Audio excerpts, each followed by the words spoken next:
Welcome, superhero fans. I'm Mike. And I'm Andrew. And we are the Mashers. To those who don't know what that is, Mike and Andrew, superhero show.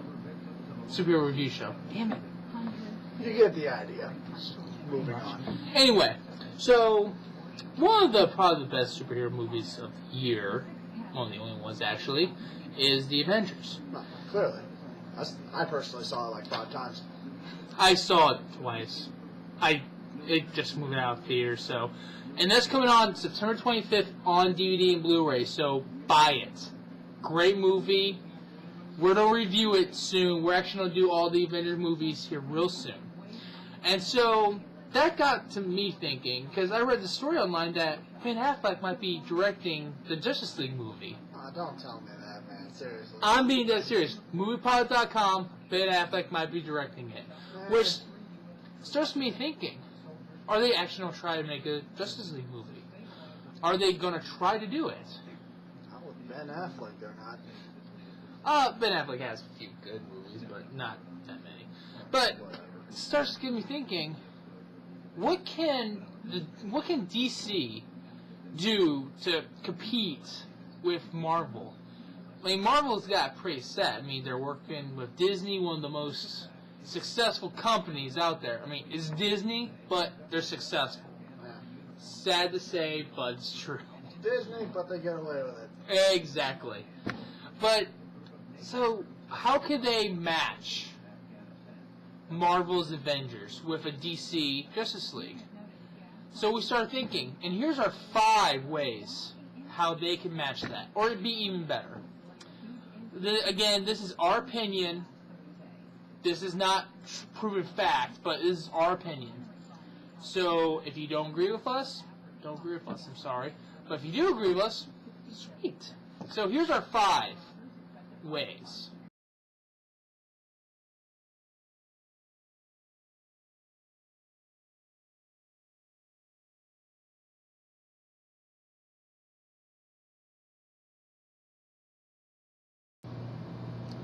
Okay. The number 5, we think that the movie, if there is going to be one, Of course. it should have a broad demographic to which it is, portrayed to. Like, what I mean by that is, it should pander to child audiences, being that it is about superheroes. I mean, kids love superheroes. Yeah. But it also has to be able to, meet the, mental and physiological and all that other bullshit needs of, the more adult audiences. Like, I'll use this example a lot when I talk about stuff like this, but for example, Iron Man. In the movie, Iron Man had a lot of casual sex, and he drank a lot, and I'm pretty sure he smoked a few cigars. It's been a few days since I've seen the movie. But Maybe, I'm not too sure. I remember he had one. That's beside the point. Now, the point is... Jebediah smoked, that was right. That was right, yeah. Jebediah smoked cigars. Yeah. Kids, Jebediah smoked cigars. Sorry. He also died at the end of the movie. Spoiler! Oh, oops, I forgot all about that. Whatever. It's been out for how many If they haven't years? seen it by now, then it's their own fucking fault. Turn to FX. It'll probably be on soon. Alright? You can watch it there. Alright?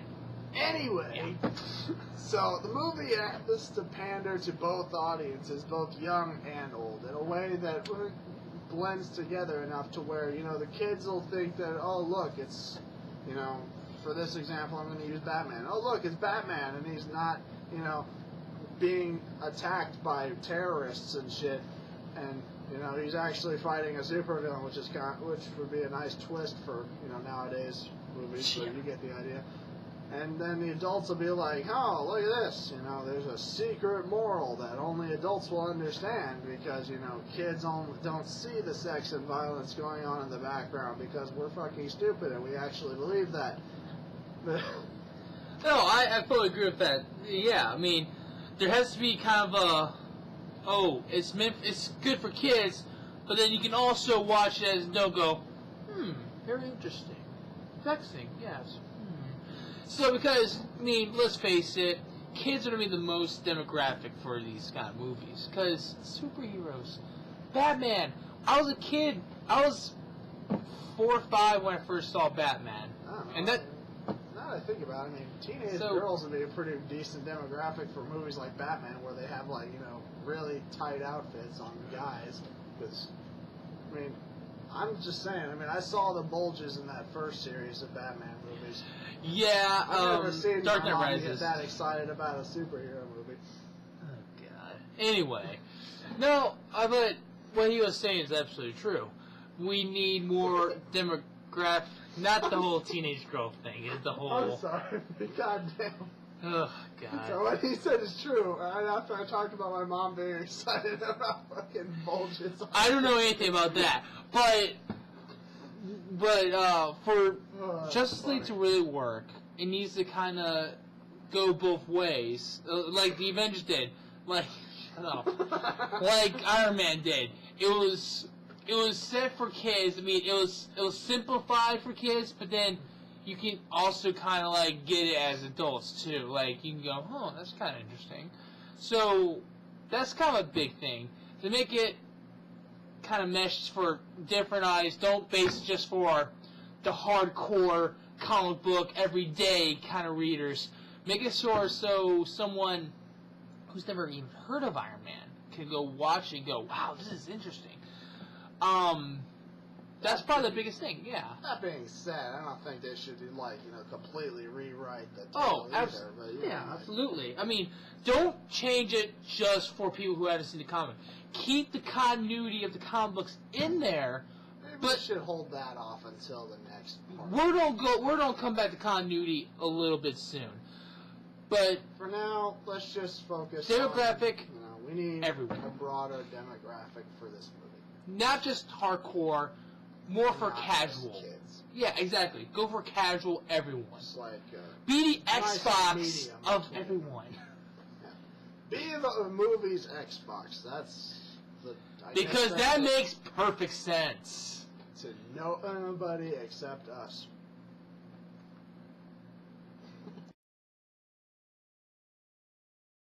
Okay.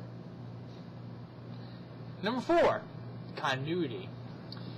Continuity is something important, of course, to comic books in general.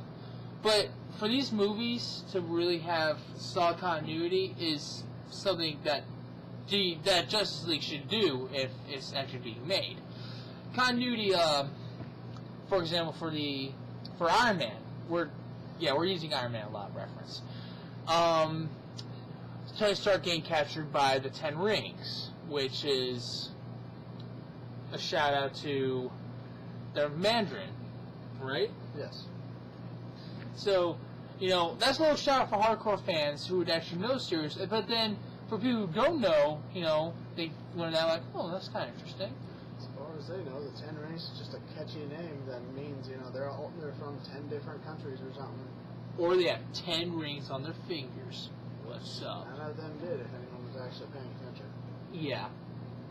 Of course they would have no 10 rings.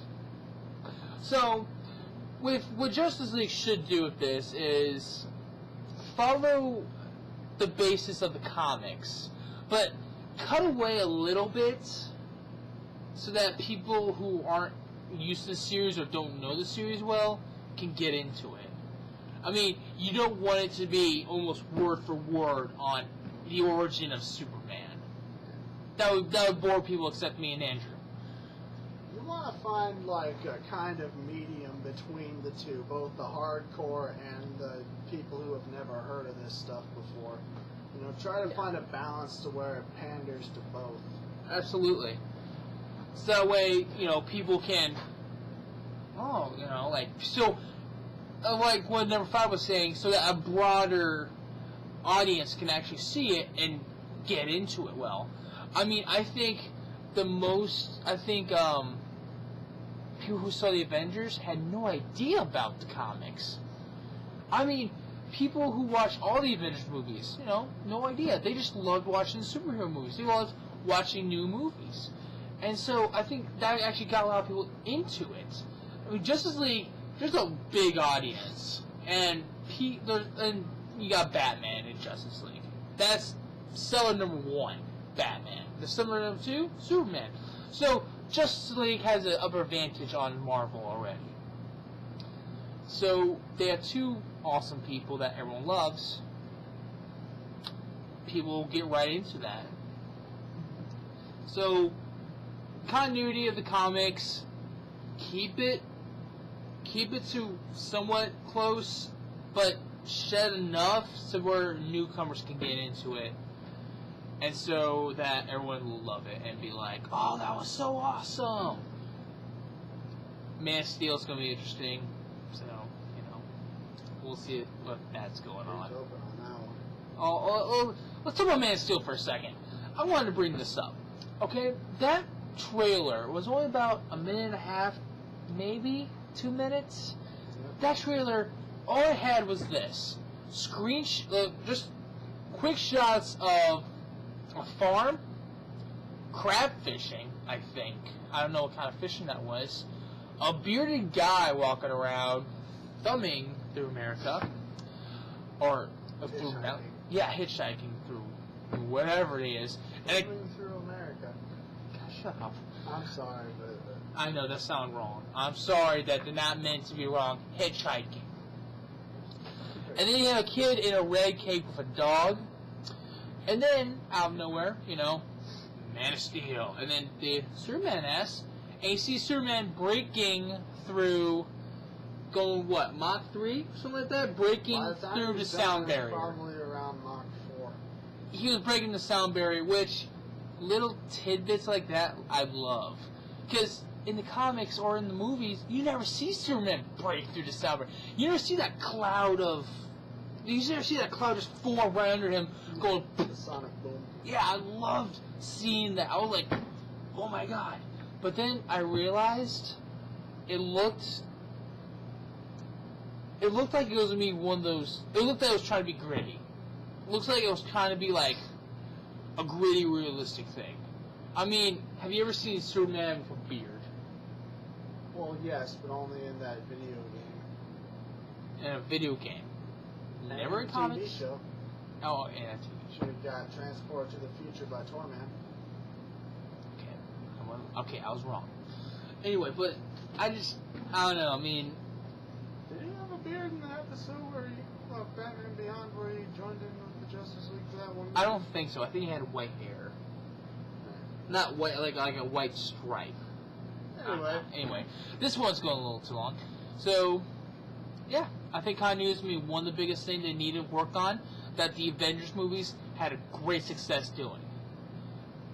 Enough for hardcore fans, just a smidge off for newcomers. That's pretty much the gist of it. We got a little tracked off on that one. Here's number 3.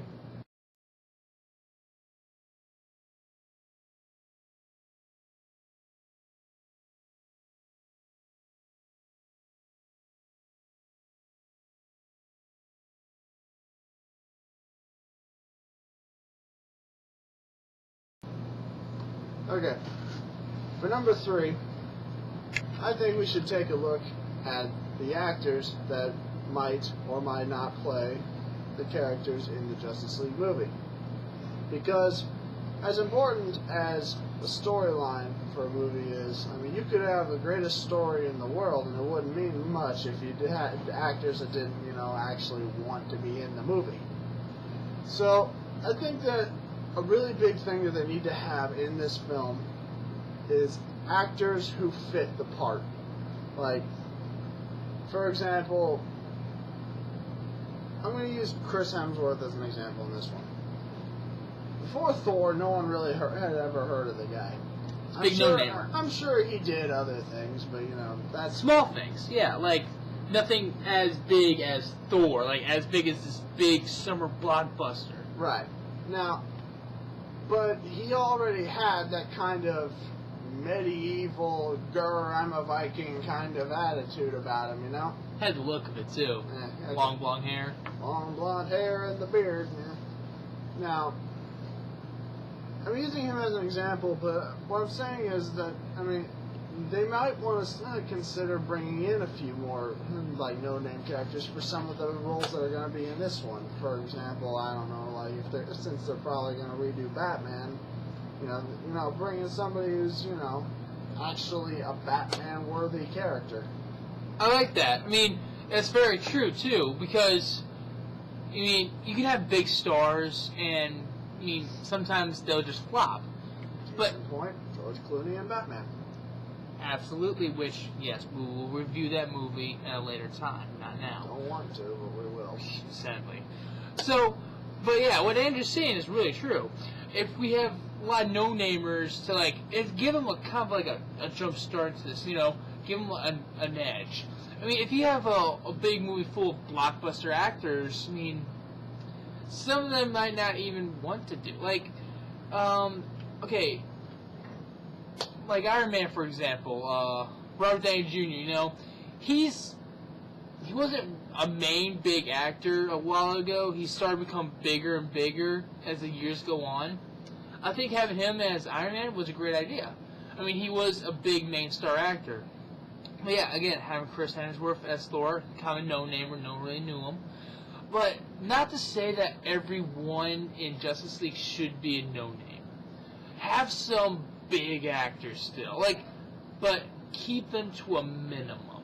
Don't have, like, Tom Hanks as Superman and Arnold Schwarzenegger as Batman. That'd be a really fucked up movie, by the way. Freaking Sigourney Weaver is fucking, what's her face? Wonder Woman. And, like, Johnny Depp as Martian Manhunter. Warner Brothers, please, for the love of God, don't. But, you know, that's kind of what we're saying, though. Like, It's a good actor, just doesn't make a good Martian. That's debatable. Well, He's just kind of an because alien. He's so high that he's out of this world. Doesn't mean that he's fit to be an alien. Yeah, very true. But yeah, again, Andrew's saying, just have some low-key actors that no one knows about. Like Mark Ruffalo, for example. People knew who he was. He was a character actor. I didn't. Andrew didn't know who he was. I barely knew who he was. So, like, having a character actor do Hulk, for God's sakes. This big, massive brute. He's doing a musical? Apparently. Have people like that. People who you think would never be good for that role, and then you would be surprised. I mean, sometimes... Yeah, like Tom Hardy as Bane. People were thinking, this is going to be bad. He was surprisingly awesome in it, and yes, we will review that too in due time. But whenever it comes out on Blu-ray, because we can't watch that shit on DVD, it just wouldn't be the same.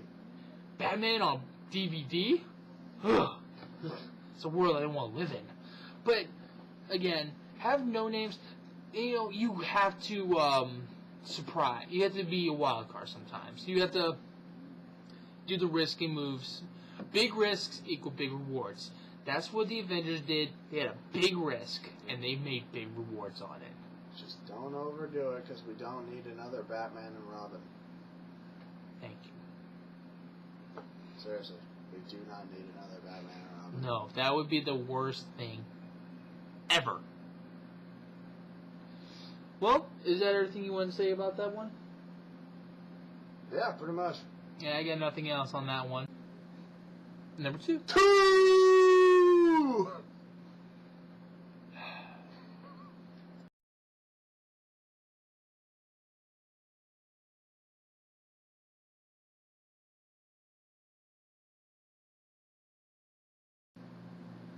Number 2, villains. What made the Avengers movies work, and the Avengers itself, a great cast of villains. We had Jebediah in the first Avenger movie. Obadiah. I'm sorry, Obadiah. Wow, I kept saying that wrong. Whoops.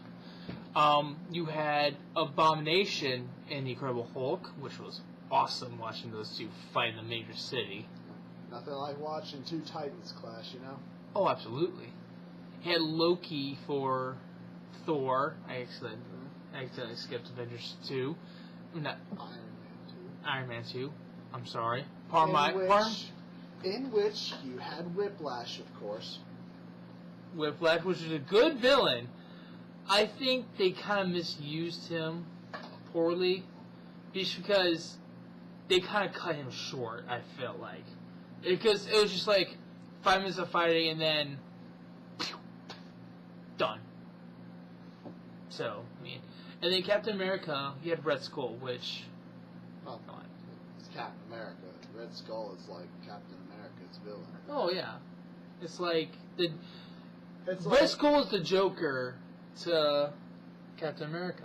I was gonna say the Venom to Spider-Man, but it's the same thing. Same reference, pretty much. And then for the Avengers, I keep forgetting Loki was was one of the main controlled by those alien creatures whose name escapes me at the moment. Forgive us. We forgot the names. Please do not ridicule us for all this. But what we're trying to point out is a great cast of villains can make or break your movie too. I mean, think. You can watch Justice League. They could be facing Darkseid and Apocalypse. How badass would that be? I mean, wow, you could do all kinds of villains. I mean, there's so many villains in the DC universe that you can do infinite amount of numbers, including if you add the more characters into it. I mean, if you add Spider-Man, you just open the realm to Doc Octopus, Venom, Carnage, Scorpion, the Lizard, Green Goblin, Hobgoblin, anything. the Vulture, Rhino, etc. That's just for Spider-Man. So you have a flurry of villains that DC can play with. Yeah, a true plethora, even though Spider-Man is Marvel. But Oh my god, I can't believe we just messed that up. I'm doesn't sorry. matter, you get the point. But we're saying, like, for Marvel, wow, I can't believe we just messed that up. It's fine. Relax. I'm sorry, folks. We're kind of like, we have limited daylight, so we're kind of crunching time because that's probably our best lighting source, so we're kind of speeding this up. My bad. This part's probably the one of the worst. But what we're saying, villains are almost as important as the main characters. Because they're even more important. Exactly. I mean, you want someone who poses a threat to you. Because, like, Dark Knight Rises. Almost looked like he was Bane was gonna win at the end. Like, you want a villain like that just puts so much pressure on the superhero. And there's so many in the DC universe that'll work. So, you need a villain that forces the hero to rise up to his mightiest potential. Absolutely. And in DC, there's a lot of villains you can pick up. I mean, hell. Not Spider-Man. Batman alone has enough villains to fill a few movies. I mean, okay, think about this for a DC movie. Lex Luthor teams up with the Joker, and by that which, he also teams up with, what's a good DC villain also? Well, let's see. There's Sinestro, Sinestro. There's Cersei. She was a Wonder Woman villain. Yeah. So, the point is, villains equal awesome. We need villains to make the story progress and make the story even better. I think they should wait on Darkseid until Justice League comes out, because he was kind of he was a Superman villain, but he was also a big villain. Like, he was a big time villain who commanded a whole world, for God's sakes. Granted, it kind of sounds like they would try to rip off Avengers if they tried to do that, but still the fact of the matter is, hell, if you did Darkseid, you could do Kilowog and shit too. 2 spinoffs. No, not Kilowog. His name's like something like that. I think we know. Kilowog is a friggin' Green Lantern hero. What the hell am I talking about? It's Kilowog is wasn't it a big one? Calabac or something like that. We're running out. We're running out of daylight here, so sorry. Sorry, this part of the episode probably the worst because we actually messed up. We know we messed up. I'm sorry that I accidentally put Spider-Man in the DC universe. Thank you for if catching me, Andrew. If we spend the rest of the show apologizing for all the fucks up we're doing, yeah. If we spent the rest of this show apologizing for all the fuck ups that we're doing here, I just made one right there, for example. Then we wouldn't have time to explain to you what the number one reason is, why number one thing that we think that they need to do is. So yes, sorry about mess ups, but I think you guys understand what I'm talking about. Here it is. Number one.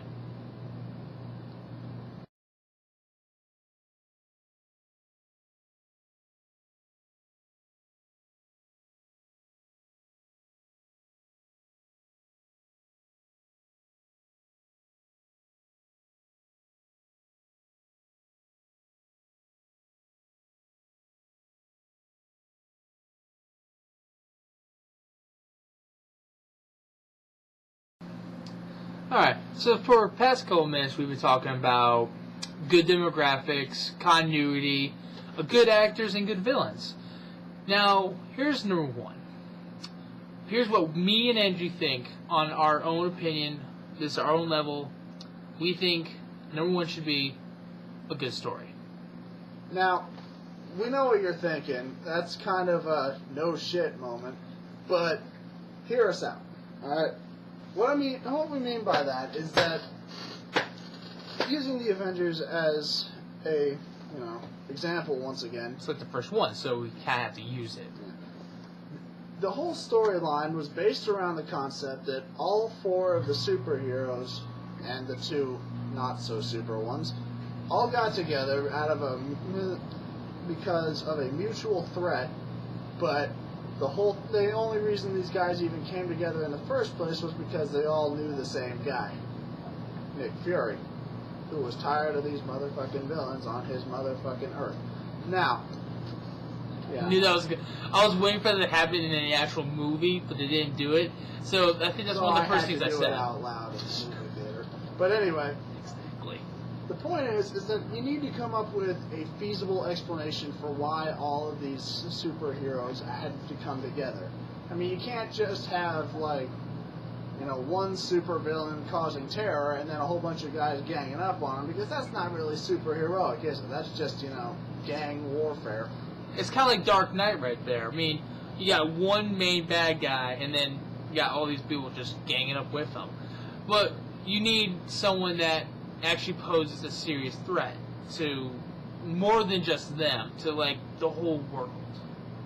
But if we leave it at just that, though, we're just repeating ourselves when it comes to the villains. Oh, yeah. So there has to be more to it than that, though. There has to be a solid link that brings all these people together. Something so important that even people on the Amazon islands are like, shit's about to get real, we better suit up.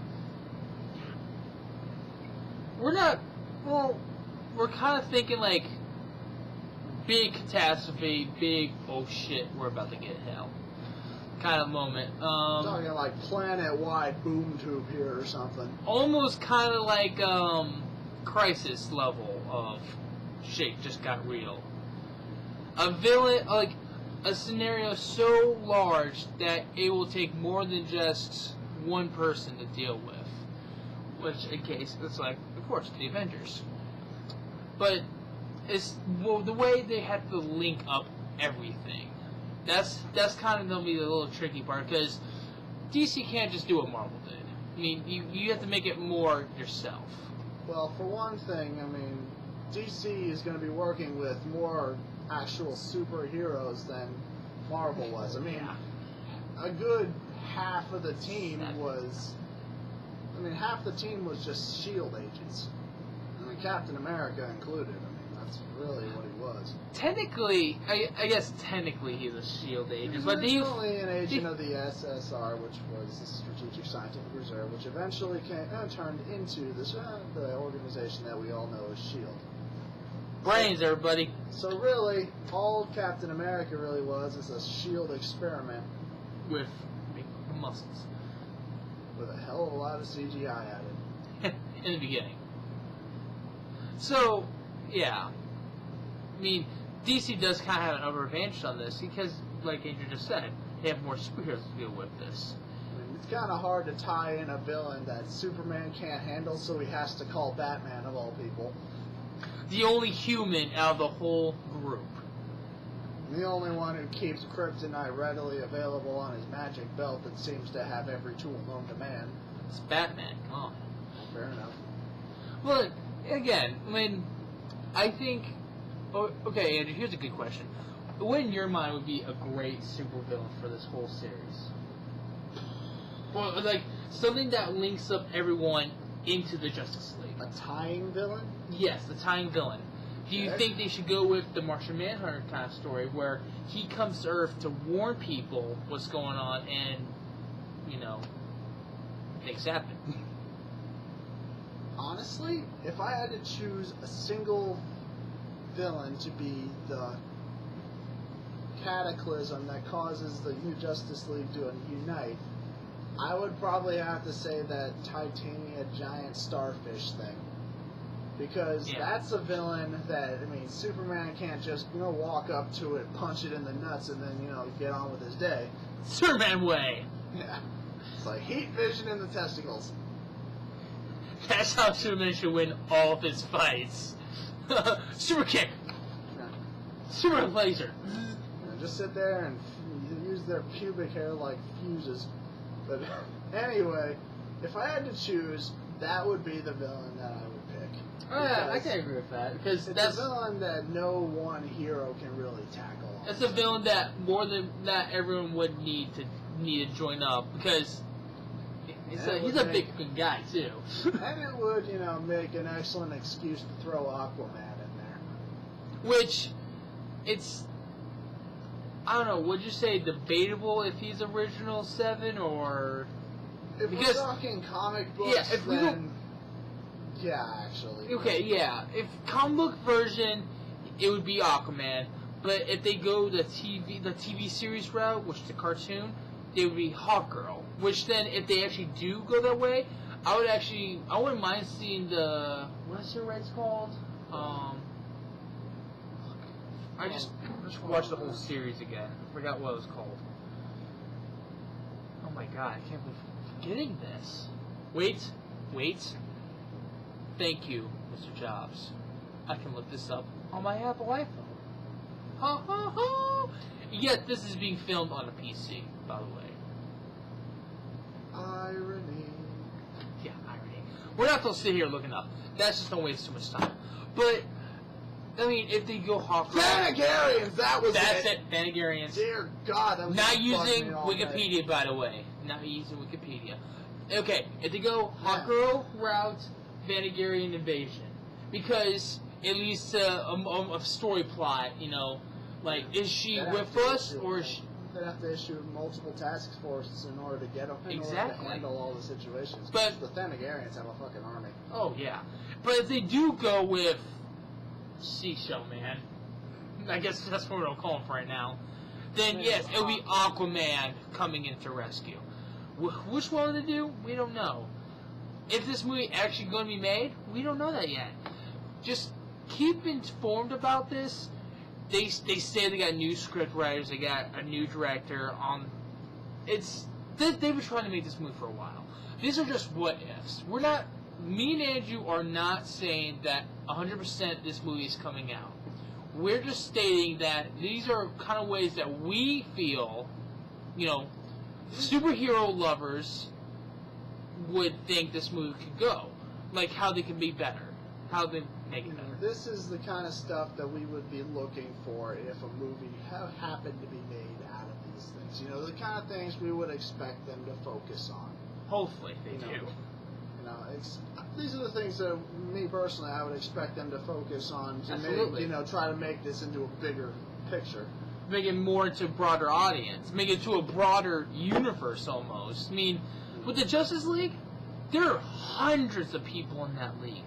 Hell, they could throw in the whole Legion of Doom if they wanted. Oh my god, that's a movie right there. Legion of Doom versus Justice League, I would watch that a million times if it's not directed by. And then I would get drunk and watch it a million more because it would probably be a hell of a lot funner to watch. Exactly. But again, our speculation, It's not 100%. But we're kind of running out of time here. So, guys, thank you for watching. Yeah, thank you for watching. Like us, subscribe to us, help us out a little bit, and we promise to come up with more videos. Expect the first actual movie review soon. We're not going to put a specific timetable on it, but it will be coming soon. We'll be updating our YouTube a lot, and I might even make a Facebook page. I'm not too certain just yet, but we're working on it right now. I mean, we're getting everything ready. So, thank you for your support. Like, subscribe. We just said that. I'm Mike. I'm Andrew. And we're Mashers. Thank you for tuning in.